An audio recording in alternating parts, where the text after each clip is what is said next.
solo un pequeño recordatorio que estamos viendo algunas métricas del clasificador.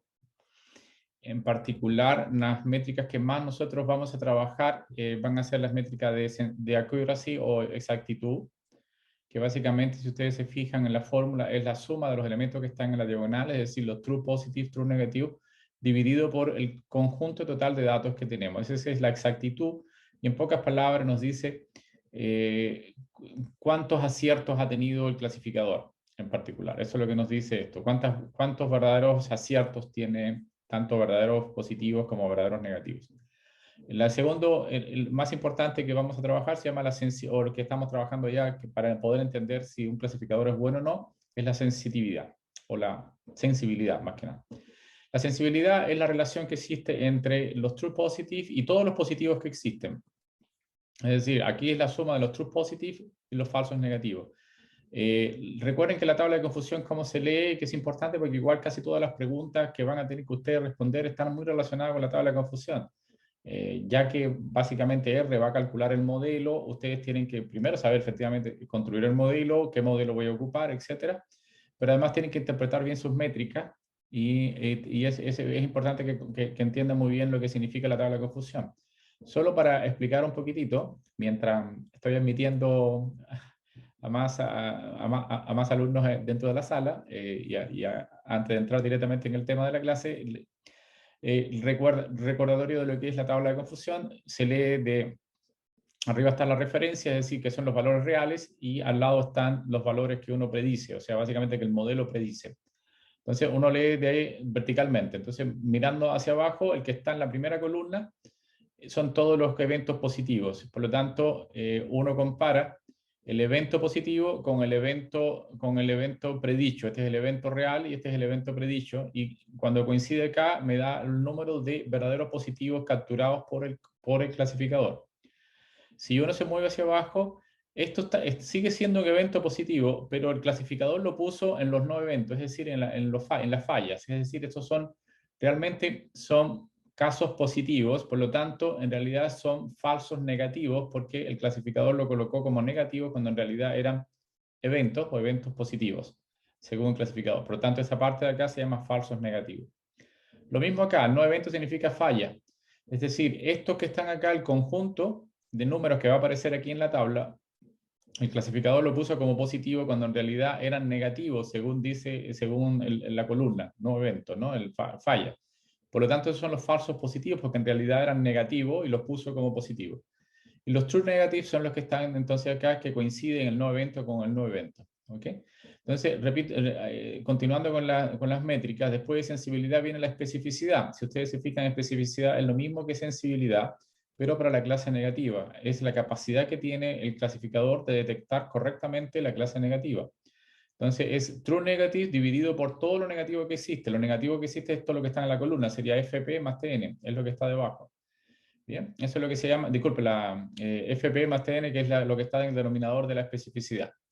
Otra de las cosas que nos interesa a nosotros más que detection rate, balancing accuracy, que es la suma de sensibilidad más especificidad, es la precisión.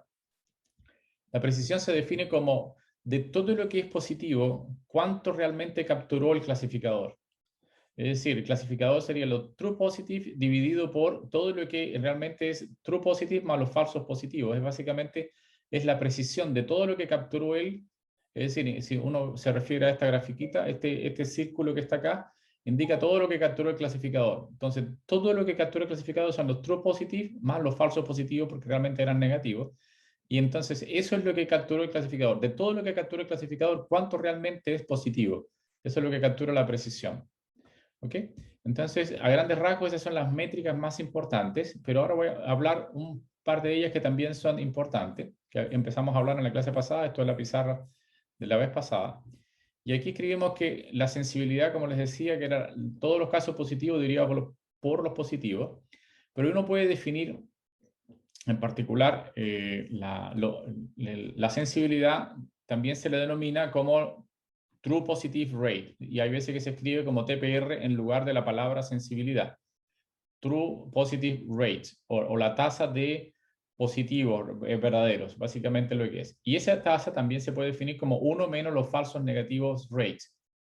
también. Es decir, si no hay falsos negativos, evidentemente todos van a ser true positive. Por lo tanto, es lo contrario de los falsos negativos rate. Entonces se puede definir entonces como falsos negativos rate. Lo mismo pasa con la precisión. La precisión son todos los true negativos que capturó el clasificador dividido por la cantidad total de negativos que existen. Y eso va a ser igual a 1 menos la falsa positive rate. Si no hay falsos positivos, es decir, si falsos positivos no existen, entonces la precisión sería 1 y sería completamente. Entonces, por lo tanto, es lo contrario de los falsos positive rate. En pocas palabras, decimos que la sensibilidad se puede llamar como TPR, mientras que la precisión se puede llamar como 1 menos los falsos positive rate. Precision, la precisión en particular.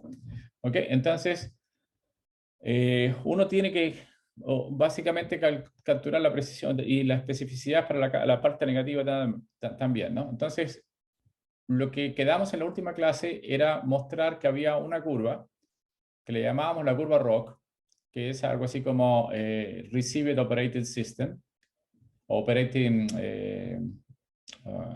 más que la curva ROC es Received Operated Characteristic, esa es la forma de lo que significa esto. No me importa tanto lo que significa el acrónimo. Yo les contaba que el acrónimo venía de la teoría de radares, básicamente, de detectar cosas, y ha trascendido su, digamos, su uso inicial. ¿En qué consiste esta curva?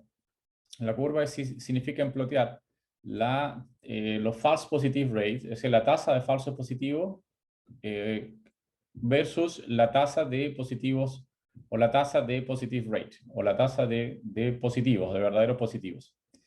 Entonces, uno lo que hace es cambiar los umbrales, es decir, uno dice, por ejemplo, yo tengo la probabilidad básicamente de que de que mi variable y sea, por ejemplo, igual al caso positivo, sea igual a 1, ¿no?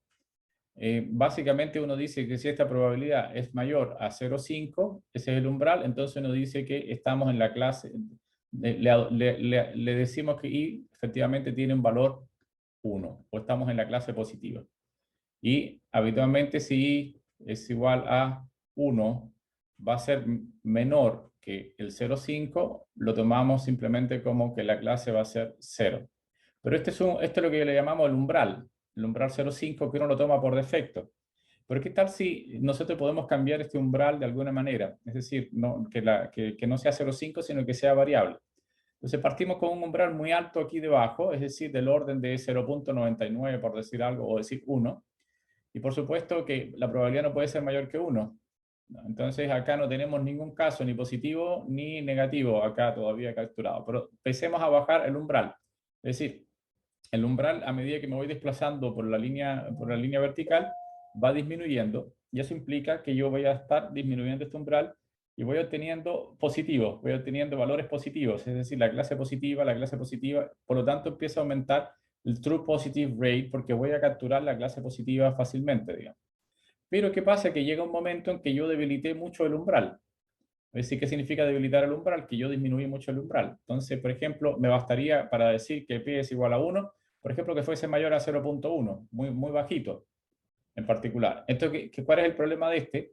Que a partir de aquí empiezan a entrar falsos positivos y empieza a incrementarse los falsos positive rate porque yo disminuí demasiado el umbral. Entonces, a medida que me voy moviendo hacia arriba, lo que va a pasar es que empieza a aumentar el número de casos que son falsos positivos, porque mi umbral es tan bajito que cumple básicamente todos los requisitos para convertirse en caso de éxito en particular. Hasta que en cierto momento mi umbral es tan bajo, cerca de 0, que se ocurre básicamente un desplome, básicamente entra todos los falsos positivos rate. Entonces uno dice que esta curva es muy buena si se pega bastante a la parte vertical y en cierto momento muy arriba, casi llegando a 1, empieza a doblarse así.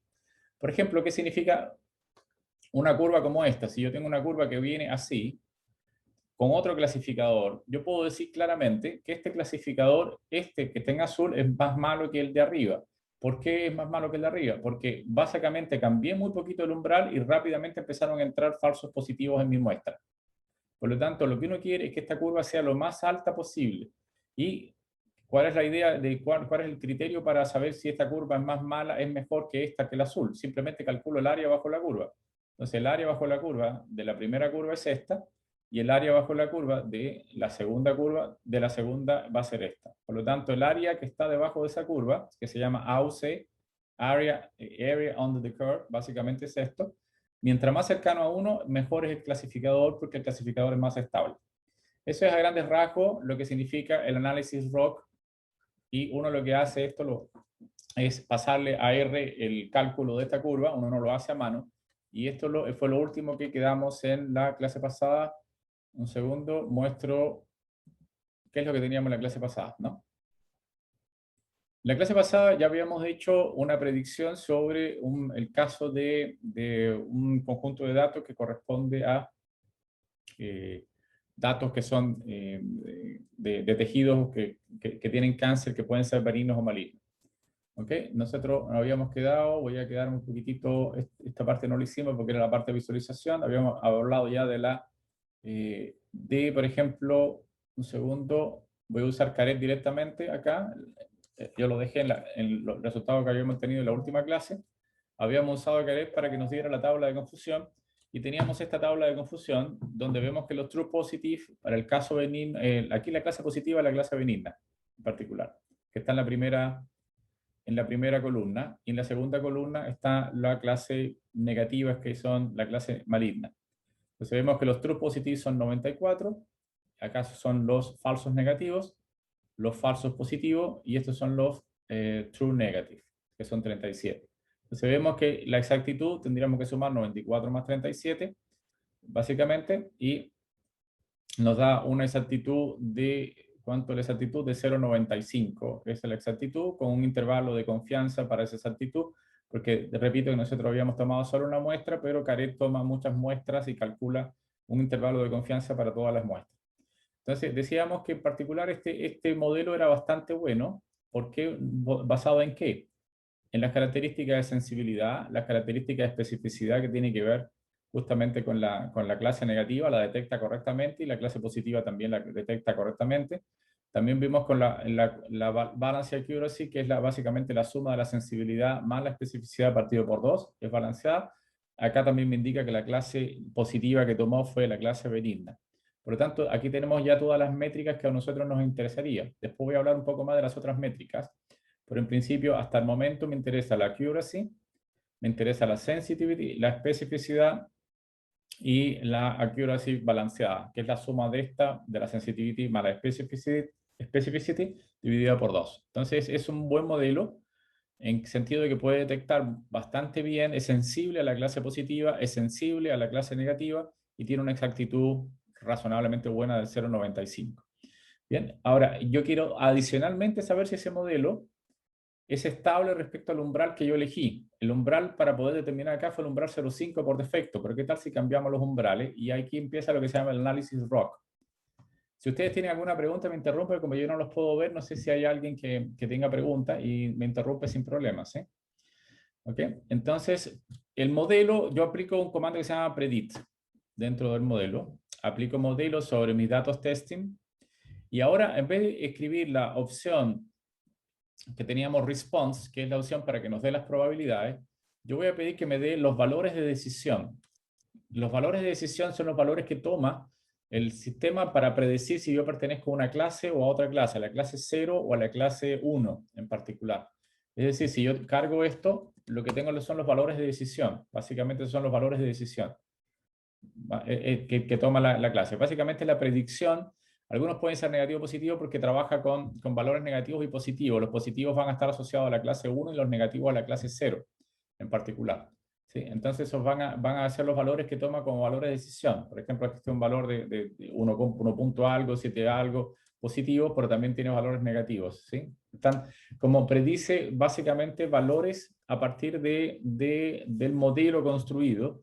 Y esos valores, que son valores de decisión, son los que utiliza para decir si algo pertenece a una clase o a la otra. Bueno, ese comando pred es lo que yo le paso al comando roc, que es el que hace el análisis de la curva.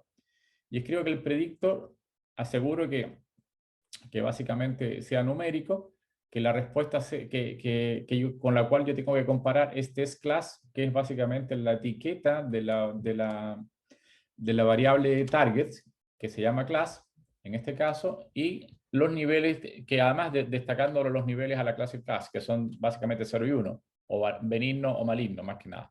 Entonces, haciendo esto, yo calculo la curva, y esta es la curva que se obtiene. ¿Bien? Ahora, la especificidad es 1 menos los falsos positive rate. Eso es lo que es la especificidad. Por lo tanto, esta curva no parte de 0 a 1, sino que parte de 1 a 0, porque es 1 menos los falsos positive rate.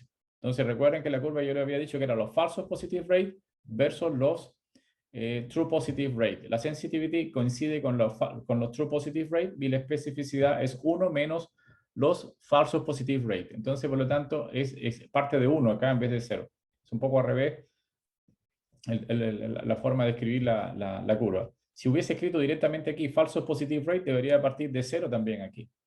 ¿Ok? Entonces, observen que esta curva se pega muy bien al eje vertical y en cierto momento casi en 1, o ahí se ve que en 1, es cuando el problema ya, es decir, ya cualquier observación cae dentro de la clase éxito porque ya he disminuido demasiado el umbral. Aquí el umbral es muy alto, no tengo ninguna observación de la clase positiva porque las exigencias son muchas. Empiezo a debilitar la exigencia, entran a entrar en la clase positiva, más observaciones entran en la clase positiva, hasta que estoy cerca del 1 y ahí disminuí tanto el umbral que ya entra cualquier caso, empiezan a aparecer falsos positivos a montones. Eso es más o menos lo que es. Si uno quiere saber cuál es la accuracy, es digamos la área bajo la curva, entonces aplica Q, signo de peso para separar área bajo la curva, y estas son el área bajo la curva. Es 0,99, quiere decir que está muy cerca de 1, quiere decir que es un modelo muy estable con respecto al umbral. Ese es uno de los mejores modelos, creo que vamos a ver en este curso. No hay tan buenos modelos como este. En la práctica nunca es tan bueno, siempre está al orden de 0,7, 0,8 el área bajo la curva, y ya con eso nos conformamos de alguna manera. Ahora, para cada modelo yo puedo capturar la especificidad y la sensitivity también, y eso está incorporado para cada umbral. Y estas son más o menos lo que ustedes pueden darse cuenta de que la especificidad tiene que ver con la clase negativa, es decir, con los falsos positivos. 0 al principio y 1 acá. Entonces va determinándose con la sensitivity y lo que van viendo es que cómo se va armando la curva. Estos son los valores que ocupó para hacer la curva. Especificidad versus sensitivity. Entonces, eso es la curva. Estos son los valores que uno podría utilizar para hacer una gráfica un poquito más bonita, quizás usando un paquete de programa, ggplot o cosas por el estilo.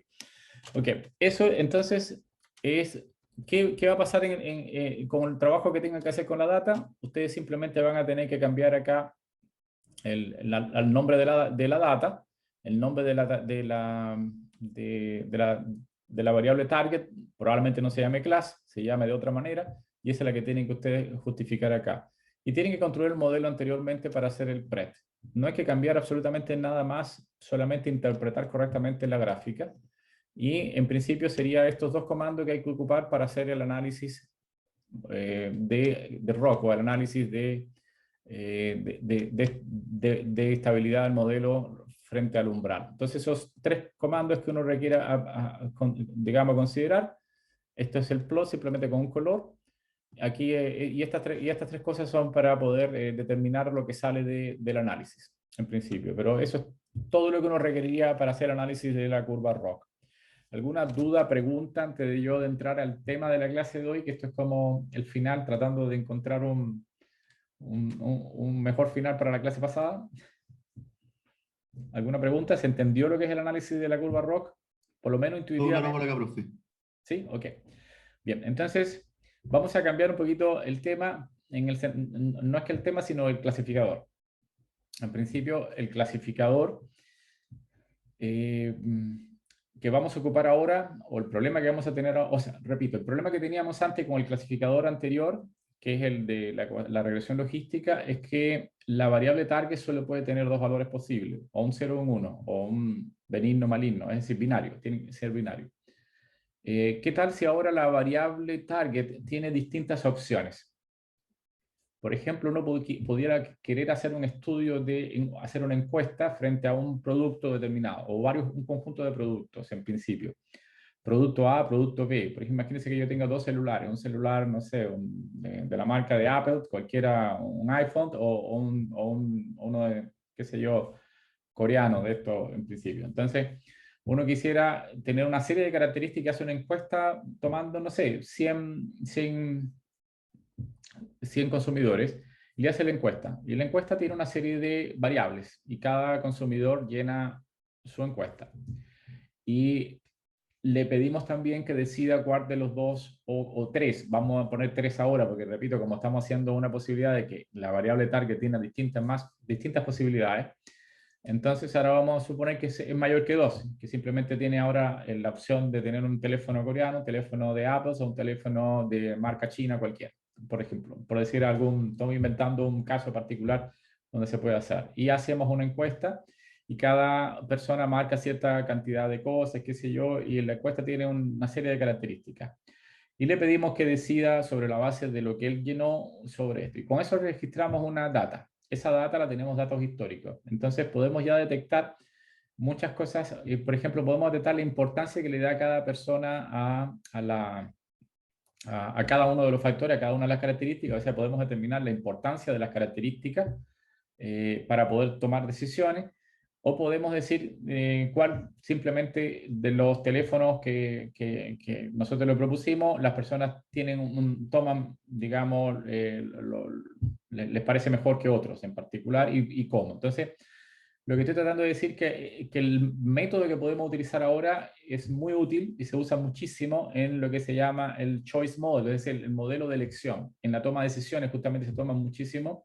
Este modelo que vamos a estudiar ahora es como la base para la toma de decisiones.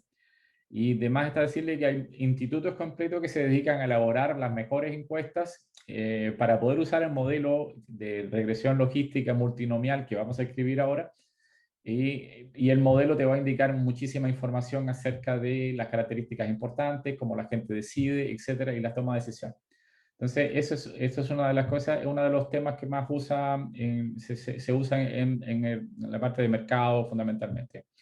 De hecho, en el año 2011, creo, si mal no recuerdo, hubo un premio Nobel asociado a este tipo de elección y estaba vinculado a un tema interesante y ahí me demoro solo un segundo más o un par de minutos, un minuto más, para ser más exacto. No, antes de entrar al tema, es un poco de motivación de este asunto, ¿no? Uno de los problemas que tiene la toma de decisión en particular es que las preguntas que uno hace pueden estar muy correlacionadas.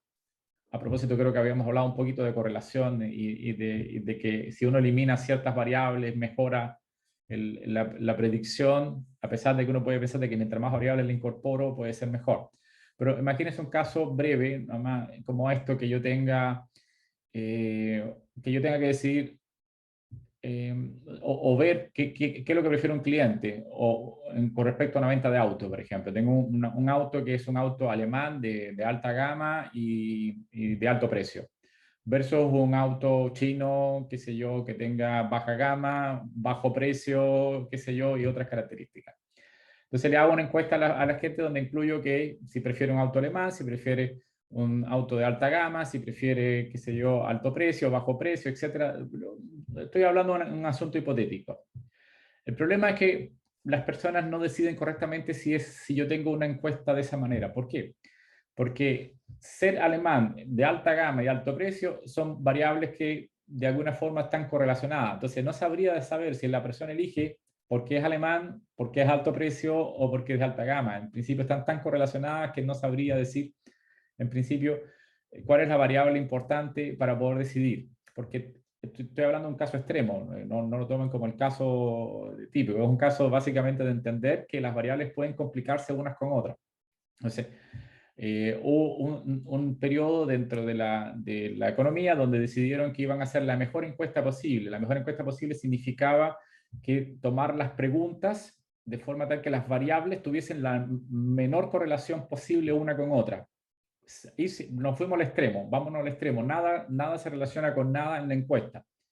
Entonces, teóricamente sería la mejor encuesta posible. ¿Por qué? Porque efectivamente yo detecto esencialmente qué es lo que las personas eligen para yo poder elegir una marca determinada o un producto determinado. ¿Cuál fue el Profe, problema? yo tengo una duda.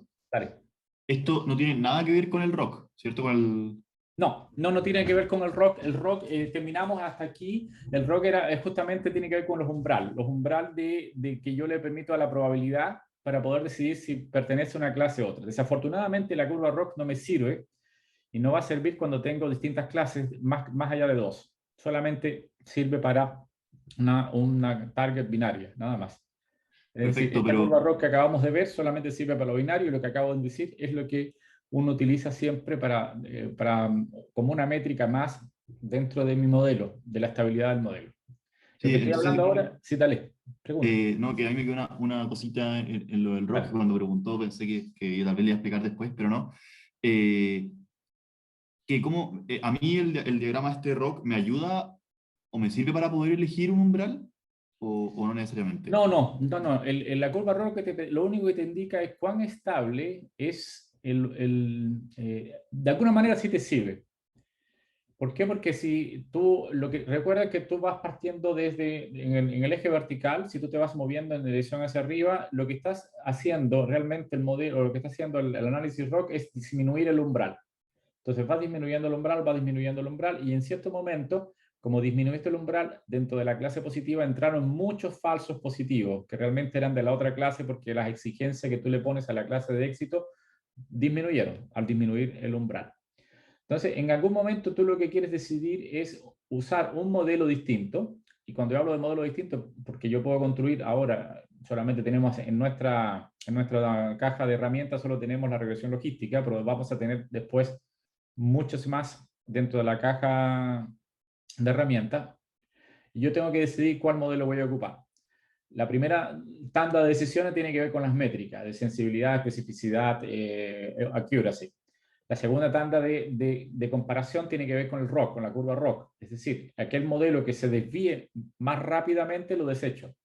Entonces, esa es la idea para tomar decisión, porque si se desvía muy rápidamente significa que es muy sensible al umbral de decisión. O sea, mis datos realmente no es que el modelo sea malo en principio, sino que el modelo no sirve para los datos que tengo. Los datos van a mandar siempre, ¿no? Entonces, por lo general puede ser que hay un modelo que funcione mejor que otro. En general va a depender mucho de los datos. Entonces, ¿para qué me sirve la curva ROC? Me sirve para decidir entre modelos, lo que se ve un poquito raro ahora, porque yo solamente le he hablado de un solo tipo de modelo, que es el modelo de regresión logística, pero no sé si alcance hoy, pero en la próxima clase vamos a tener un modelo de naive Bayes, que se llama, un modelo de línea de análisis discriminante lineal, un modelo de support vector machine, un modelo de árbol. Es decir, vamos a tener distintos modelos y vamos a construir para cada uno de ellos una curva ROC.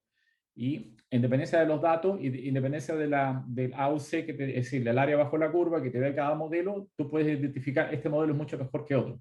¿Se entiende? Es un elemento más para decidir tu modelo. ¿Se entiende o no? Sí, perfecto. Yo ahí, claro, el ROC me sirve, bueno, en este caso, en el ejemplo que tiene ahí en Sí. la pantalla, Sí, se puede decir que es bueno porque el modelo se desvía cuando ya está muy cerca del uno, ¿cierto? exactamente. Pero Sí, dale.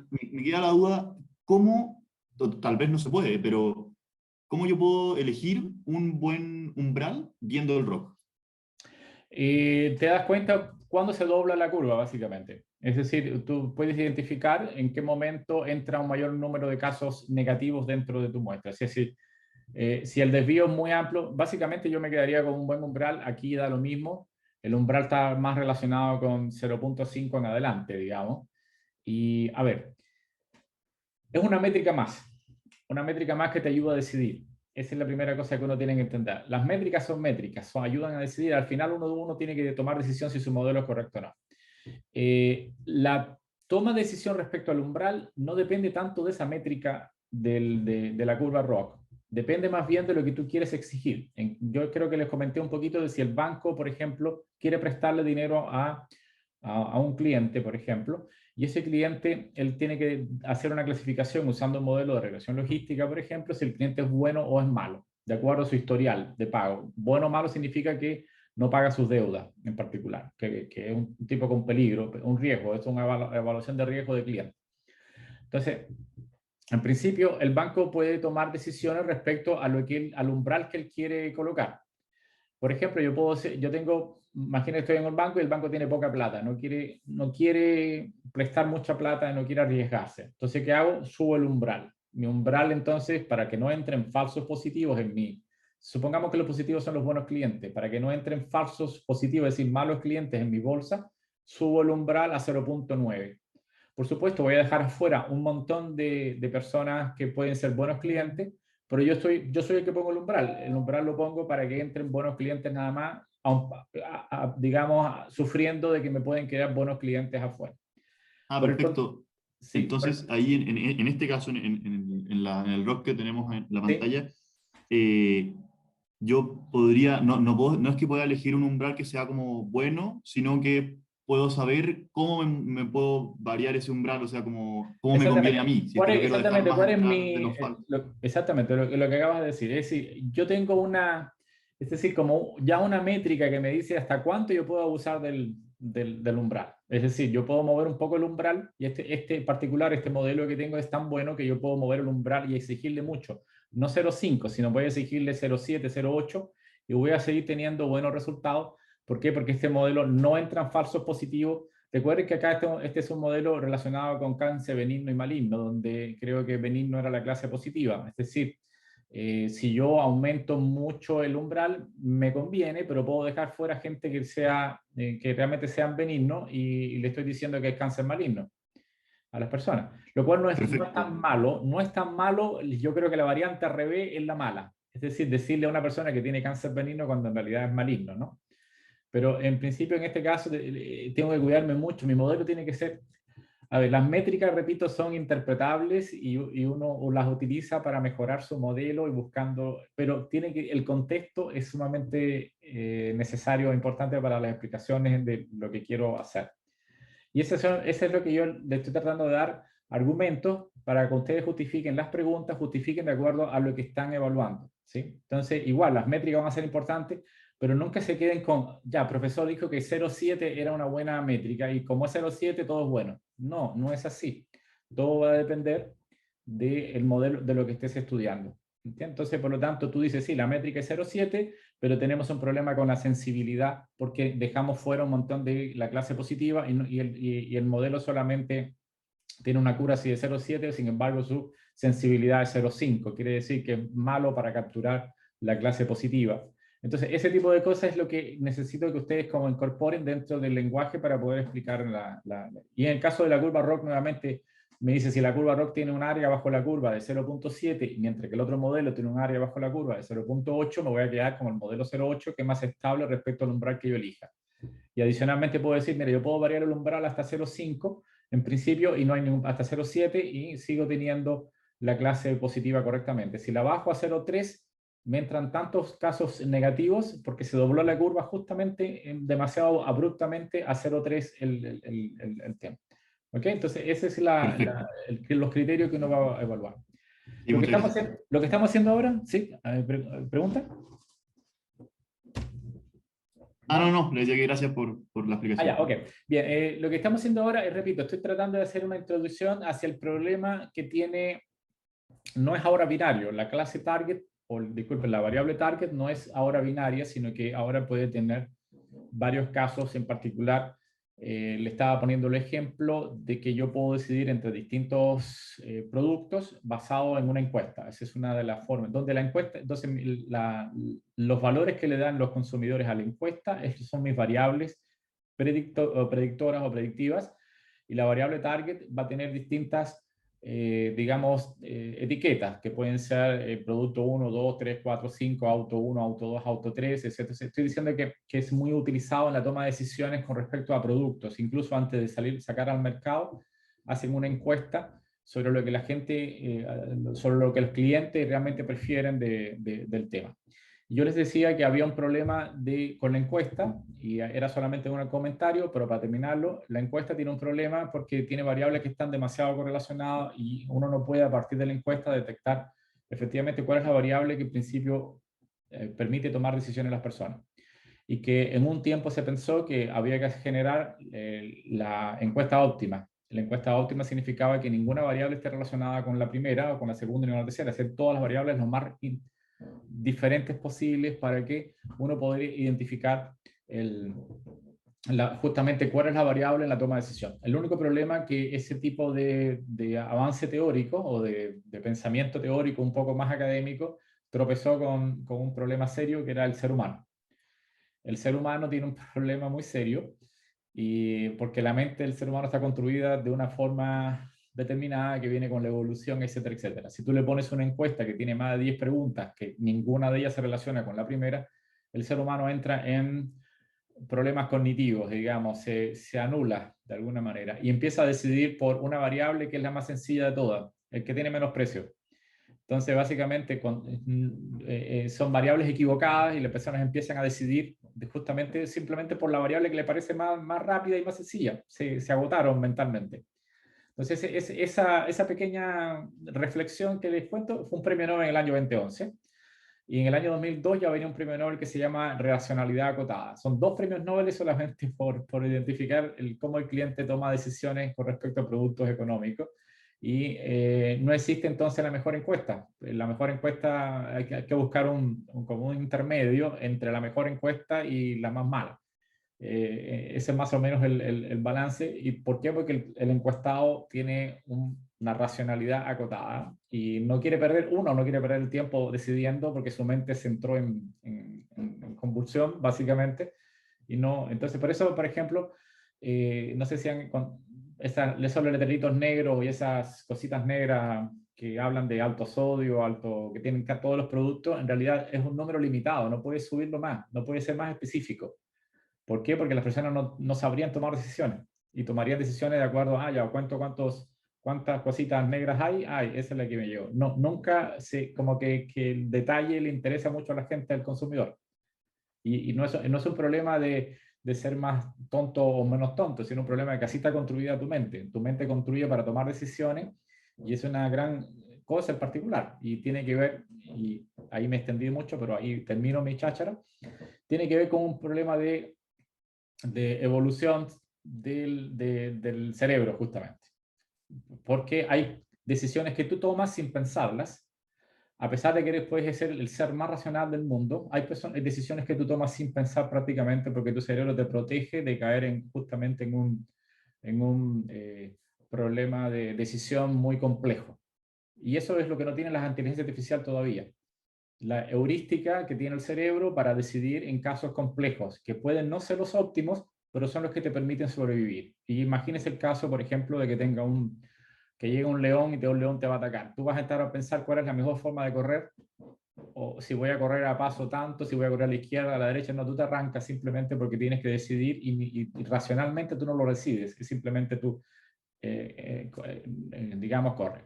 ¿Por qué le hablo todo esto? Porque efectivamente este modelo que vamos a usar ahora es un modelo basado en racionalidad y efectivamente no siempre funciona, pero es nuevamente un apoyo a la toma de decisiones.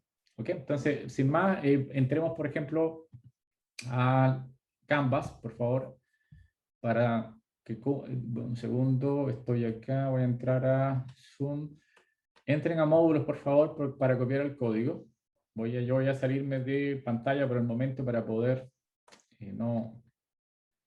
para poder trabajar correctamente. O sea, entren por favor a módulos. Dentro de módulos está la semana 9. Y la semana 9, al final de la semana 9, hay una cosa que se llama regresión logística multinomial. ¿Ok? Multinomial. Entonces, aquí van a tener el código. Lo que van a hacer es copiar todo ese código que está acá, todo el código. Se supone que esto era la clase de hoy, pero nos hemos demorado un ratito más. Y copian todo, por favor, todo el código que está ahí para no perder el tiempo en la codificación. Y péguenlo en RStudio. Eso es. Yo voy a salir ahora a RStudio. Y yo tengo copiado el problema. Esta es la clase. Se llama regresión logística multinomial. Ya. En R, ustedes pueden tomar la librería library o también pueden escribir la palabra requires o requiero. ¿Sí? Es decir, 2 formas de escribir lo mismo. O sea, que no se asusten si ven una palabra nueva que se llama requires. Simplemente es lo mismo que library. Para poder trabajar con la data necesitamos cargar este paquete que se llama foreign. Foreign, lo que pasa es que vamos a bajar la data directamente a un sitio de la UCLA de esa Universidad de California. Y la data está en formato DTA, que es un formato de Stata. Stata es un software de estadística. Entonces lo que vamos a hacer es descargar, porque en este sitio de la UCLA trabajan con mucha data hecho con Stata, que es un programa de estadística. Stata es un programa muy bueno, pero es comercial, es decir, se paga. R no es comercial y hace lo mismo y más que Stata. Así que las personas que tienen Stata evidentemente están acostumbradas a su tema, pero R es mucho más potente para hacer el trabajo en particular. Y Python también es sumamente importante también para hacerlo, pero R en este caso es insuperable para trabajar con datos estadísticos. Ok. Entonces, básicamente hay que llamar a la librería Foreign, que me permite leer no solamente DTA, sino también Excel y un montón de otros formatos que se utilizan. Entonces, cargar DTA. Y si ustedes se fijan, estoy leyendo DTA, pero directamente desde el sitio de la UCLA, directamente. Lo voy a guardar en head y díganme porfa cuando estén acá en este lugar con el head, con la data ya cargada. Les cuento que en este caso... ¿Ya? ¿Funcionó? Sí. Bien. ¿A todos? Sí, profe. Ok, buenísimo.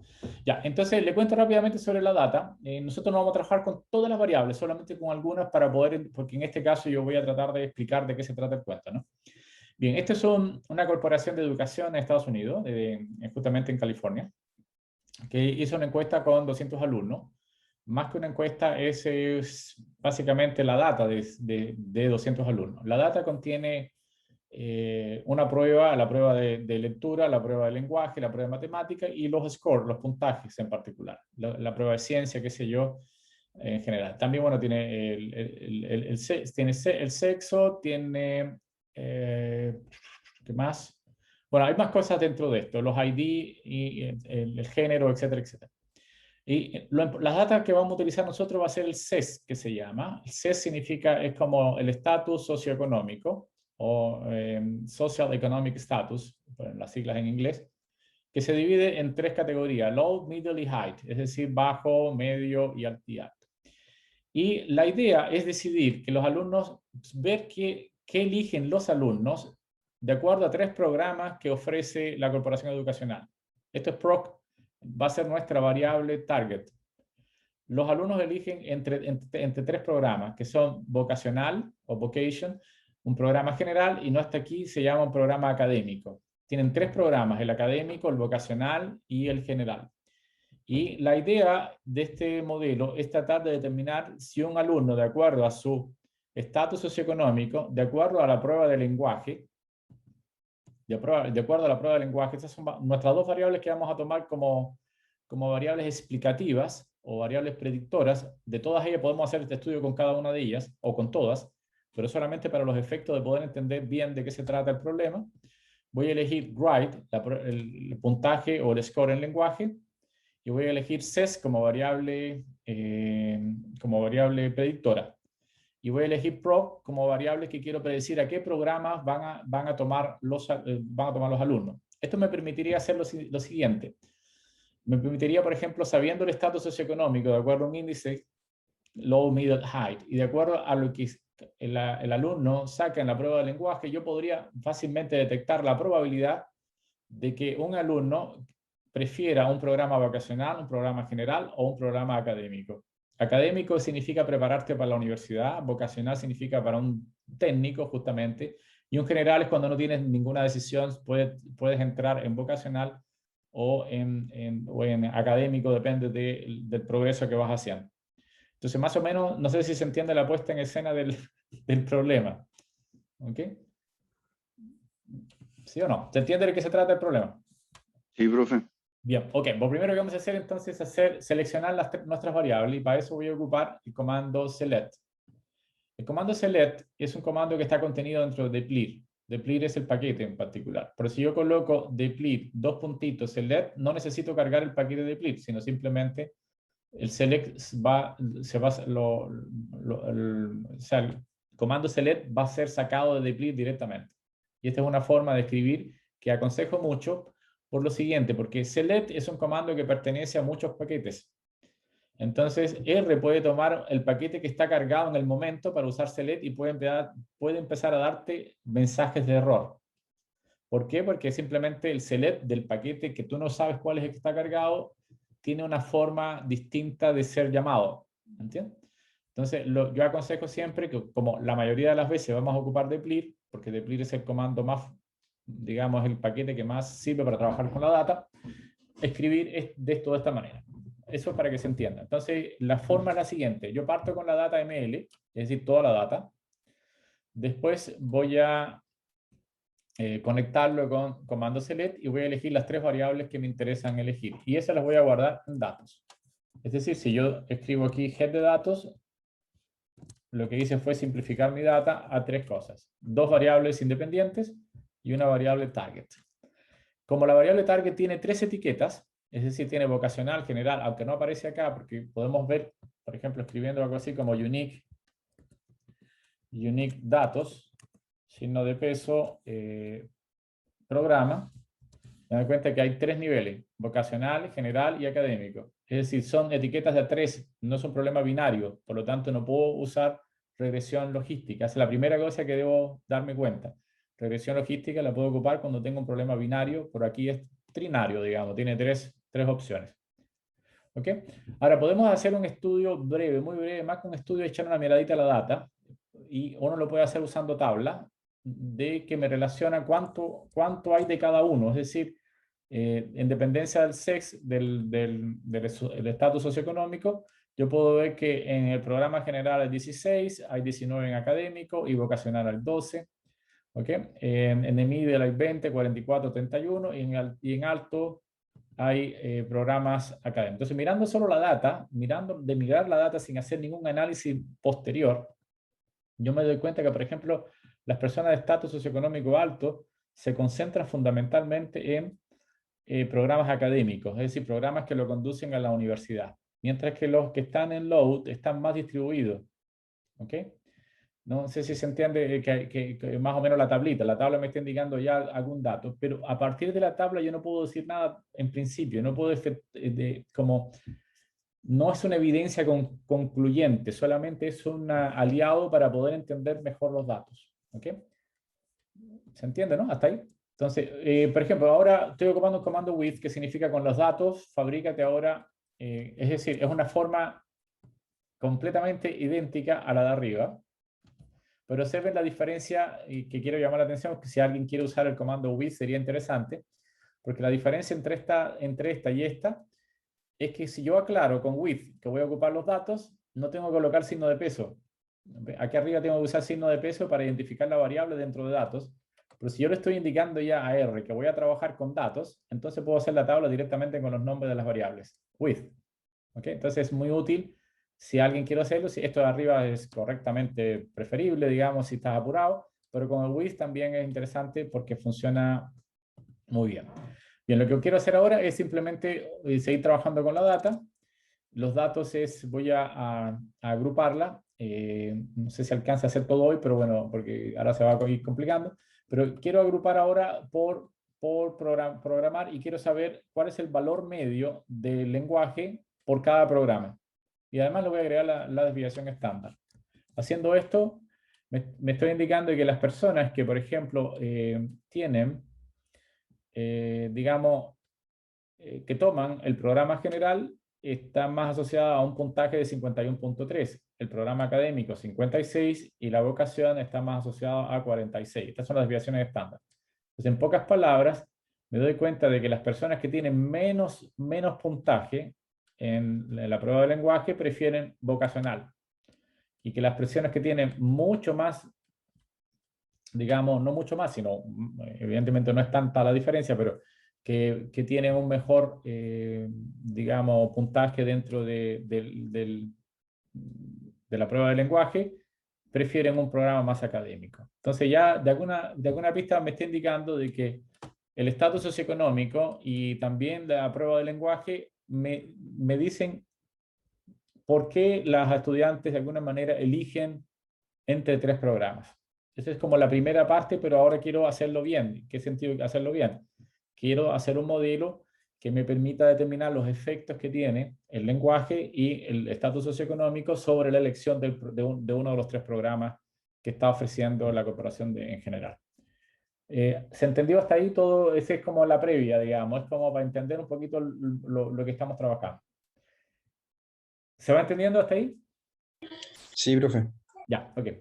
Entonces, ahora vamos a trabajar con el modelo que se llama modelo de regresión logística multinomial. Y para eso tenemos que entrar a una nueva librería que se llama NNet. En particular, esa es la librería, que si no la tienen, por favor, cárguenla, instálenla, mejor dicho. Si les sale que no esté instalado, ustedes escriban install NNet. Que esta es la librería que contiene justamente la regresión multinomial. Para que funcione el comando necesitan trabajar con esto. Mientras ustedes lo están haciendo, instalando, y me dicen cuando lo tengan listo, yo tengo que explicarle un pequeñito detalle nada más sobre, digo que es un pequeñito, pero espero que sea pequeño, ¿sí? En general. Voy a explicar acá momentáneamente de qué se trata esto. Ya. Ustedes recuerden, no sé si voy a tratar de ser específico, aquí lo tenemos escrito desde arriba para no tener que repetir. Este es mi data. En particular, yo tengo ahora solamente 2 datos, X1 y X2. Y tengo una variable target.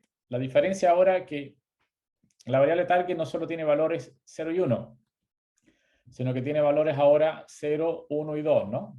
Tiene 3 valores que corresponden a los programas, ¿no? El programa académico, vocacional y general. Entonces, 3 valores. Por lo tanto, de alguna manera yo tengo que replicar la regresión logística, pero para 3 valores. ¿Ok? Entonces, el problema que tenemos acá es que antes uno podría capturar la probabilidad de éxito y 1 menos la probabilidad de éxito era justamente la probabilidad de falla. Pero ahora tengo 3 posibilidades distintas. Por lo tanto, ahora no solo necesito calcular P, sino necesito calcular otras cosas. Entonces voy a usar el mismo sistema para determinar P, pero a partir de acá voy a escribirlo de manera compacta aquí debajo, a ver si se entiende un poco. Bien, yo tengo P en principio que va a ser igual al exponencial de beta x, donde aquí hay es una sumatoria en principio, pero para hacerlo más sencillo lo voy a hacer acá. Así de esta forma. ¿Qué cosa es beta x? Bueno, beta x, lo que está arriba, voy a escribir así como beta x va a ser igual a beta 0 más beta 1 por x1 más etcétera, etcétera, beta p por x p. Pero de manera compacta le voy a escribir así. De manera compacta. Ahora yo puedo a partir de acá despejar y establecer una relación así. Pi dividido por 1 menos pi. Reemplazando esto acá y reemplazando esto acá, se obtiene simplemente el exponencial de beta x. Es decir, esta relación, si ustedes se fijan, se obtiene de aquí para acá. No sé si hay duda, ahí me dicen, evidentemente, ¿no? Bien, esta magnitud, que es la probabilidad de éxito, versus dividido por la probabilidad de falla, en inglés se le denomina odds. En español debería ser algo así como chance. Por esta relación también tiene otros nombres en teoría, en estadística. También se le llama riesgo relativo. Riesgo relativo. ¿Por qué se llama riesgo relativo? Porque muchas veces se usa en medicina. Esta es la probabilidad de básicamente de contagiarse con COVID dividido por la probabilidad de no contagiarse de COVID. Y eso es lo que se llama riesgo relativo. Entonces eso es básicamente lo que es. Lo que estamos es modelando con un exponencial el riesgo relativo, o el odds en inglés. ¿Ok? Habitualmente las personas también tomaron, para hacerlo más sencillo, tomar el logaritmo de ambos casos. El logaritmo base n, de base neperiana, o sea, de base e. Entonces, el logaritmo del odds va a ser igual simplemente a beta x. Es decir, el logaritmo del odds justamente tiene una regresión lineal asociada. Porque recuerden que beta para nosotros es beta 0 más beta 1x, para no tener que escribirlo todo, es una regresión lineal asociada. ¿Ok? Entonces, el log en estadística se le llama el modelo Logitz, modelo logístico en particular. ¿Por qué logístico? Porque partió de que mi P estaba definida acá. Entonces, lo que es un modelo Logic justamente es un modelo para el logaritmo del riesgo relativo o del odds expresado como si fuese una combinación lineal de las variables independientes o variables predictivas. En particular, en este caso nosotros tenemos solamente, digamos, dos variables predictivas, que son el CES, o sea, me estoy refiriendo al CES y me estoy refiriendo al Write, que son nuestras variables acá en particular que vamos a analizar. Ahora, ¿cuál es el problema que tengo? Esto es lo que se hace para una regresión logística. El problema es que yo tengo aquí solamente la probabilidad de, si fuesen dos valores posibles, de que y sea igual a 1 o de que y sea igual a 0. La probabilidad de que y sea igual a 0 es simplemente 1 menos p. ¿Sí? Y la probabilidad de que y sea igual a 1 es p. Pero ¿qué pasa cuando tengo tres opciones? Cuando tenemos tres opciones, entonces tenemos que definir un valor de base. Por ejemplo, en nuestro caso tenemos un programa que tiene tres posibilidades. Bien, las tres posibilidades son vocacional, la segunda posibilidad es que sea general y una posibilidad es que sea académica. Entonces la idea es tomar académico como la probabilidad de base y determinar, por ejemplo, el logaritmo de la probabilidad de ser, por ejemplo, vocacional con respecto a ser académico y calcular el logaritmo de ser, por ejemplo, general respecto a la probabilidad de ser académico. Y para cada uno de ellos construir un modelo lineal, con coeficientes distintos, por supuesto, en cada uno de ellos. Es decir, en vez de tomar, como en el caso anterior, lo único que necesitaba básicamente es una probabilidad P, porque la otra posibilidad es 1 menos P. Acá tengo tres posibilidades, por lo tanto tengo que tomar una como base para poder calcular la otra. ¿Se entiende más o menos intuitivamente qué es lo que quiero hacer? Construir como una especie de regresión, pero tomando esta como base, con probabilidad de ser académico como base. Yo elijo quién tomo como base. Es una de las posibles valores. Y como no puedo hacer, repito, si yo me quedaría con dos, por ejemplo, general y académico, solamente en mi base, entonces básicamente me quedo con la probabilidad de ser general, porque 1 menos la probabilidad de ser general, la única opción que le queda es ser académico. Pero cuando tengo tres opciones, fijo, por ejemplo, esta como base y calculo dos probabilidades o calculo dos sistemas. Y por eso que se llama multinomial. Multinomial. ¿Por qué multinomial? Porque estoy haciendo muchas regresiones lineales tomadas. Profe, Sí, te escucho. es que se me cortó el internet justo y como que me perdí justo la explicación. ¿No podría repetir? Sí, puedo repetir. Por favor. No problema. Repito, todo lo que hemos hecho hasta ahora de regresión logística es esto, básicamente. Yo quiero capturar la probabilidad PI de que ocurra éxito, es decir, que ocurra 1. Pero en realidad, si uno manipula un poquito yo estoy modelando mi probabilidad usando esta función que se llama función logística, ¿no? Esto es lo que se llama la función logística. Logística. Que se llama así porque tiene como una forma de una S. Básicamente es una cosa así la función. Y es una manera de modelar la probabilidad. Pero si yo manipulo un poco la probabilidad sacando, no sé, la relación que existe entre P, 1 menos P, y le saco el logaritmo, me queda una expresión como esta. ¿Qué expresión me queda? Que P dividido por 1 menos P es igual a una regresión lineal. Por eso lo puedo hacer porque tengo justamente dos casos nada más. Es decir, voy a tomar el logaritmo de P del caso 1 y dividido por el logaritmo de P del caso 0. Y eso es lo que voy a modelar, ¿sí? Beta por X, ¿no? Pero en nuestro caso, este es fácil. ¿Por qué? Porque P0, como hay dos posibilidades, tiene que ser 1 menos P1, ¿no? No tiene más opciones. Pero cuando tengo tres opciones, tres posibilidades, ya no me sirve esto. No me sirve esto. ¿Qué es lo que hago entonces? Tomar una de las variables como referencia, por ejemplo, el programa académico, y tomar el riesgo relativo de entre el vocacional y el académico, y el general y el académico, dejando este como fijo. Entonces lo que yo voy a calcular es cuánto es más la probabilidad vocacional respecto al académico y cuánto es más el general respecto al académico, porque yo tomé el académico como referencia. Podría haber tomado el vocacional como referencia o el general como referencia, pero tomamos el académico porque a la larga nos va a ofrecer, porque es como el programa, digamos, elite dentro de la corporación. Entonces yo quiero cómo los chicos deciden, cómo los estudiantes deciden respecto al programa Elite. Yo elijo académico como base o baseline que se le dice al problema. Y repito, en vez de construir una sola regresión, construyo dos regresiones. Una con respecto a vocacional académico y otra con respecto a general académico. ¿Ok? Ahora, en la práctica yo no lo hago, en la práctica le pido a R que lo haga, y R me va a dar justamente los dos modelos distintos, y me lo va a arrojar, y eso es lo que quiero mostrar ahora, cómo R va a tomar el problema. Lo que me interesaba acá es que ustedes entendieran qué fue lo que hice, básicamente, para poder entender el resultado que nos va a ofrecer ahora el comando. El comando me va a dar dos, digamos, dos líneas de coeficiente. Los beta para esta y los beta para esta. Me va a dar esto porque va a construir dos modelos simultáneamente. Uno para cada uno, donde nosotros tenemos que indicarle a R cuál va a ser el comando de referencia, o sea, cuál es el valor de referencia que vamos a tomar. ¿Se entiende al menos intuitivamente? No creo que lo entiendan 100%, pero por último que se entiende que hay una necesidad de hacer dos modelos en lugar de uno. ¿Se entendió esa parte? Sí, profe, yo creo que entiendo, pero al final esto todo como que se va a juntar en uno solo, ¿no? Exactamente. Al final bueno, repito, ahora R me va a ofrecer unos resultados.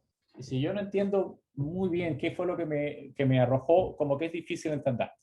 Entonces, por eso es como lo que vamos a hacer ahora es correrlo en R y ahí se va a juntar como un único modelo, efectivamente, como dices tú, porque está Sí, todo bien profe. integrado. ¿Sí? Bien, voy a ir entonces a R y vamos a correr los modelos para poder entenderlo, y ahí si ahí surge pregunta, estupenda, no hay un problema. Lo primero que vamos a hacer es decirle a R a quién vamos a tomar como referencia. Y vamos a introducir una nueva variable que se llama program2, digamos, donde la variable está ordenada. ¿Sí? Bien, eso es lo que teníamos. ¿Sí? Entonces, la forma de redefinir los niveles es usando el comando relabeled. ¿Qué es lo que vamos a redefinir? Vamos a definir datos proc, que tiene tres niveles, que son académico, general, académico, vocacional, pero voy a tomar como referencia académico. ¿Sí? Entonces, haciendo esto, introduzco una nueva variable que se llama program2, que va a ser nuestra variable target ordenada. Y cuando ustedes la ven acá, no hay ninguna diferencia entre una y la otra. Esa diferencia entre vocacional y la otra no se ve claramente acá. De hecho, no se ve. ¿Bien? Entonces eso no importa porque eso está incluido dentro. ¿Y cómo yo me voy a dar cuenta de ese orden? Pidiéndole contraste. El contraste, dame el contraste de la nueva variable. Y ahí está, me está indicando que la variable académico es la variable es 0. Y general y vocacional tienen 1 y 1, depende, porque básicamente la va a diferenciar entre dos variables dándole un 1 en cierto nivel. Entonces, ordenadamente, académico es 0, que significa que es la baseline, la que va a tomar como referencia. ¿Bien? No sé si se dieron cuenta en los ejercicios anteriores que cuando nosotros hacíamos contraste, me salía, por ejemplo, en el caso anterior, que benigno era la clase 1 y maligno era la clase 0. Bueno, nosotros lo podíamos haber invertido todo haciendo un relabel acá, para que tome en específico uno como clase 1 y otro como clase 0. Ahora, eso no es importante en la clase, en lo anterior, no sé, me refiero en el ejercicio anterior, pero sí es importante en este, porque aquí sí vamos a tomar como referencia 1 y todas las comparaciones van a ser respecto al modelo académico. ¿Ok? Disculpe, al programa académico. Entonces, ¿cómo funciona? Dale, pregunta. Profe, si yo cambio la referencia, ¿me van a cambiar los valores? ¿O al finalmente va a ser Sí, te con la van a misma cambiar gráfica los de... coeficientes. Sí, te van a cambiar los coeficientes, pero la interpretación evidentemente también tiene que cambiar porque estáis comparando respecto a un programa, por ejemplo, imagínense que tome en vez de reacadémico, tome vocacional. Entonces las probabilidades hay que interpretarlas como que si son mayores que en el caso académico, o en el caso vocacional, tanto para los académicos como para los generales. Entonces va a cambiar un poquito la interpretación. Los modelos también cambian porque cambia beta. Los betas van a cambiar. ¿Por qué va a cambiar beta? Porque en el denominador ahora no vas a tener académico, vas a tener otro. ¿Sí? Pero por supuesto que todos están relacionados unos con otros. No es que sea un modelo que cambie definitivamente, pero la interpretación sí va a cambiar. ¿Okay? Veamos un poquito cómo va a quedar el resultado para que se entienda. Y la idea es la siguiente. Fíjense que correr el modelo es relativamente sencillo y no se diferencia mucho de lo que hemos hecho antes. Le vamos a poner un nombre modelo. Vamos a llamar a multinorm, en vez de llamar GLM o LM. Vamos a llamar multinomial. La variable target ahora es programa 2 porque está ordenada de acuerdo a nuestra referencia que es académico. Le voy a decir que tengo dos variables. En principio, si hubiese puesto un puntito, hubiese tomado program también. Entonces, por eso no lo puse. Puntito significa que tome todas estas variables como variables independientes. Pero en realidad program no es independiente. Entonces, por eso me aseguré de escribir ses y write acá directamente para que no un puntito que significa tomar todas las variables independientes. Entonces, haciendo esto, ya está listo, ya tenemos el modelo corrido y vamos a ver el sumario, a ver que efectivamente qué fue lo que se obtuvo de sumario. Esta vez el valor de sumario lo voy a guardar en S, y es decir que si yo quiero saber lo que está ahí, marco con S. ¿Se entiende hasta ahí? ¿Sí o no? Fíjense que ahora lo que yo les decía, me da como especie de dos bloques de resultados. ¿Se ve o no? ¿Se entiende? ¿No? Dos bloques de resultados. Uno que toma general y vocación, por supuesto está relacionado con académico, que es el único que no aparece. Académico es el que se tomó como referencia. Bien, ese es el principio. Y me da los coeficientes. En principio, coeficiente del general respecto a los académicos y del vocacional respecto a los académicos. Esos son los valores que se dan acá. Bien, ahora vamos a interpretarlo un poquito mejor para poder entenderlo mejor qué es lo que sostiene los resultados. Pero me da adicionalmente las desviaciones estándar. ¿Sí? Me da las desviaciones estándar en la determinación de los coeficientes. Y me da los coeficientes propiamente tal para cada uno de ellos. ¿Qué es lo que uno echaría de menos acá? Bueno, me da el coeficiente, el Akaike que yo no le he explicado todavía, pero repito que el Akaike no es un problema que me interese mucho todavía, porque este es el que me sirve para comparar con modelo, digamos, fundamentalmente. Y cuando empecemos a trabajar con cross-validation, etcétera, vamos a usar el Akaike, pero todavía no lo voy a explicar con detenimiento, para no irme tan lejos. ¿Qué me debo fijar acá en mi modelo? Bueno, primero mi modelo hizo un montón de iteraciones usando un método numérico y converge, efectivamente, el modelo converge a un resultado. ¿Qué significa? Que converge a los coeficientes beta que están acá. Este es el beta 0, beta 1, beta 2 y beta 3.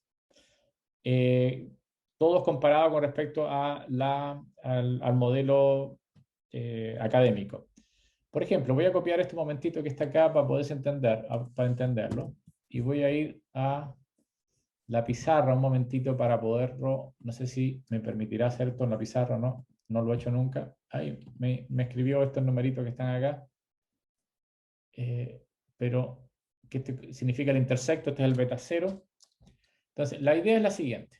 El primer modelo me dice que yo tomo logaritmo de, perdón un segundito, es general, modelo general. Tomo la probabilidad acá de ser general dividido por la probabilidad de ser académico. Me va a quedar un beta 0 que es igual aproximadamente a 2.85. Lo voy a escribir acá. Más. Ahora, o sea, más que más, viene un signo menos acá en la probabilidad. Menos. Este valor es 0.53. Aproximadamente. Multiplicado. Este es como el beta 0, el beta 1.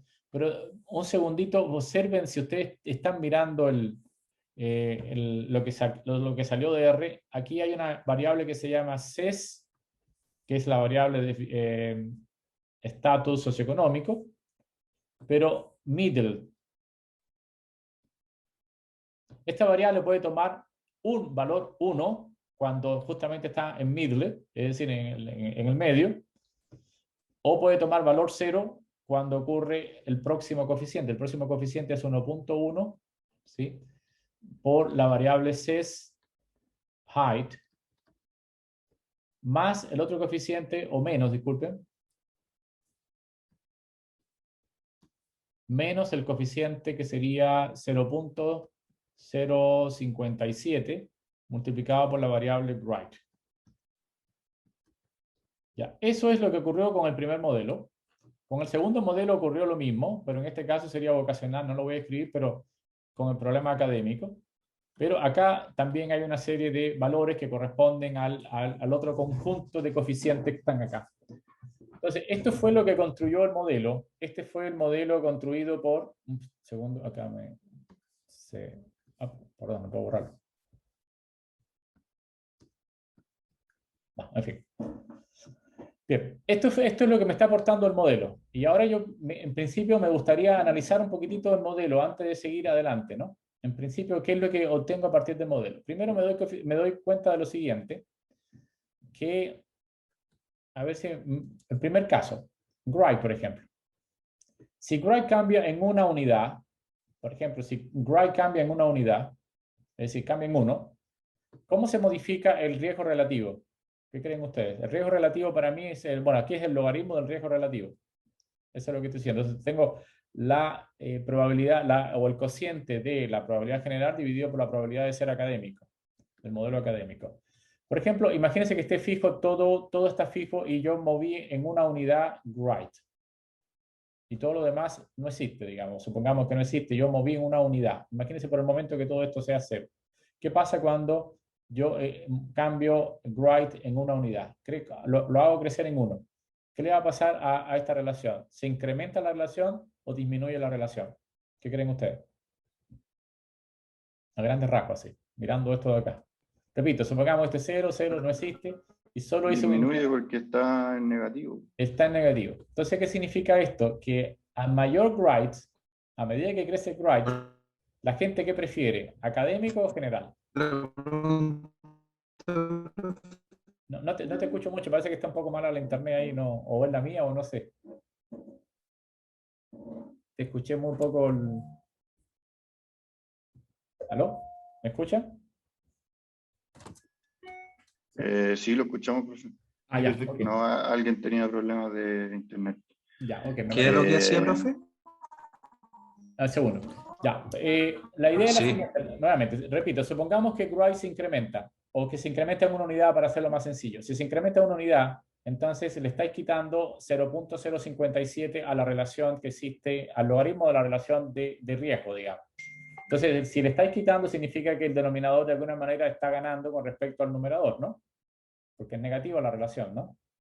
Entonces, quiere decir que ¿quién da mayor probabilidad acá? El académico versus el general, porque es negativo el logaritmo, y el logaritmo de una fracción menor que 1 básicamente va a ser negativo. Por lo tanto, me está indicando de que a medida que crece Wright, la gente prefiere o tiene mayor probabilidad hacia el módulo académico que hacia el módulo general. ¿Se entiende eso? ¿Sí o no? Sí, profe. Sí, perfecto, profe. Sí, profe. Ok, muy bien. Entonces, ahora veamos con el modelo socioeconómico. Modelo socioeconómico es, tengo el SES height, significa nivel estatus socioeconómico alto. Nuevamente tiene un signo negativo, quiere decir que a medida que tengo un nivel socioeconómico más alto, yo prefiero más el modelo académico que el modelo general. Eso es lo que está diciendo Mark. Y lo mismo pasa con middles en particular. ¿Ok? Y tomó como referencia, porque no aparece el load, como referencia. ¿Qué significa? Que esto con respecto a load decrece y con respecto a low decrece. Eso es lo que significa. Tanto el middle como el high decrecen la probabilidad de general respecto a la única variable que no aparece acá en el estatus socioeconómico, respecto al load. Low no está, que fue tomada como referencia en middles y height. Entonces significa que este incrementa un signo menos, o sea, disminuye en signo menos respecto a low y disminuye 1.1 respecto a height. Todo respecto a load en particular. Regresemos un momento al modelo, porque ya me quedan 5 minutos, pero para poder explicar un poquito más sobre el modelo. Lo mismo, repito, puedo haber hecho acá con respecto a lo otro que está acá. Entonces me doy cuenta que Wright tiene signo negativo, por lo tanto influye en que los estudiantes, a medida que tengan mayor puntaje Wright, disminuyen, incluso más que en el caso anterior, el tema de vocacional. Es decir, las personas, los estudiantes prefieren el modelo académico respecto al modelo vocacional, dado que su coeficiente es negativo. Lo mismo pasa con SES height, y con SES middle parece un poco extraño, parece que contribuye a tomar vocacional en el caso de ser de tipo, de estar en un estatus socioeconómico medio. ¿Ok? Sin embargo, hay algo que uno extraña aquí. ¿Qué es lo que uno extraña en principio respecto a lo que daba, por ejemplo, un modelo de regresión lineal? ¿Qué otra cosa daba un modelo de regresión lineal que uno debería fijarse y que es interesante considerar en el modelo de regresión lineal? ¿Se acuerdan? Cuando uno haga su sumario, ¿qué otra cosa daba que no da este en cuanto a los coeficientes? El R², ¿no? Sí, ese es un valor, pero el R-square de alguna forma lo vamos a detectar después. No R-square precisamente, pero da otra cosa más que daba el sumario que también era interesante y que uno debería refijarse bastante en principio. El valor P. Exactamente. Es decir, si efectivamente el coeficiente era significativo o no significativo, si es cero significativamente o no. Entonces, ¿cómo podemos reconstruir eso? Bueno, hagamos una prueba Z del coeficiente. Primero fabriquemos el estadígrafo Z, que básicamente significa tomar todos los coeficientes que están ahí y dividirlo por la desviación estándar. Haciendo esto, llamando a Z, obtenemos justamente los valores de Z. Estos son los valores de Z, de los estadígrafos, en particular para Gray, para SES-High, para lo otro y para Intersector. Y después hacemos una prueba test, un test. ¿Se acuerdan cómo se hace la prueba test? Lo estoy haciendo a mano en particular. A ver, un segundo, me quedan 3 minutos, pero vamos a terminar aquí con esta explicación. A ver, un segundito. En la prueba T, disculpe, la prueba Z no tiene una función de distribución. Y aquí tiene marcado el valor de Z, valor del estadígrafo. Entonces uno quiere que esta probabilidad que está acá, como los coeficientes pueden ser positivos o negativos, entonces tendría que considerar este pedazo aquí también nada más, ¿no? ¿Sí? Entonces yo quiero que todos los valores que están fuera sumen al menos 0.05. ¿Bien? No al menos, sino a lo más 0.05. A lo más, eso. A lo más 0.05. Por lo tanto, yo quiero que todo lo que esté adentro contenga el 95% y este sea un caso raro. Ser mayor que Z es un caso raro. ¿Entiendes? Entonces, justamente, ¿cómo calculo esto? Tomando 1 menos el P-norm significa, cuando uno escribe P-norm en R, P-norm significa considerar toda la probabilidad que está debajo, hacia allá, ¿no? ¿Sí? Todo lo que está debajo, hasta allá. ¿Sí? Incluyendo este pedazo también. Entonces, ¿qué es lo que me va a capturar esto? Me va a capturar solamente este pedazo de acá. Entonces escribo P norma del valor de Z, pero lo multiplico por 2, ¿por qué? Porque yo tengo este pedazo y tengo este pedazo a considerar, ¿no? Y yo quiero calcular es el p-value, este valor que me va a dar es el p-value, es decir, la probabilidad del suceso raro. Si esa probabilidad es muy alta, entonces ese coeficiente es malo, y si esa probabilidad es muy bajita, entonces el coeficiente es bueno. Entonces eso es lo que hago rápidamente acá, lo hago con R, para no perder el tiempo, uno rapidito. Entonces eso es lo que hice acá, 2 veces 1 menos P-norm del valor absoluto, porque tengo Z y menos Z, y calculo el valor. Y aquí me da los coeficientes que yo estaba buscando. Por ejemplo, me doy cuenta de que Gray tiene un coeficiente muy bajito, es decir, que efectivamente el p-value es bajito, tanto para vocacional como para general. Este está bien, el SES-High está bien para general y está regular porque está llegando a 0.05. Puedo pensar un poquitito, pero este efectivamente no me aporta nada y no me aporta nada. Por lo tanto, este en principio no es eficiente para detectar si hay un cambio de probabilidades a partir de él. Entonces, lo que hice fue simplemente de manera rápida el cálculo acá. Otra de las cosas que puedo hacer es, recuerden que en la fórmula yo tengo el logaritmo, eso es alternativo si ustedes quieren. En la fórmula tengo el logaritmo de esto. A ver si yo tengo un logaritmo, por ejemplo, de P general, P académico. Y eso es igual a beta X, donde beta X es todo lo que está arriba. Pero yo puedo tomar la exponencial de ambos lados.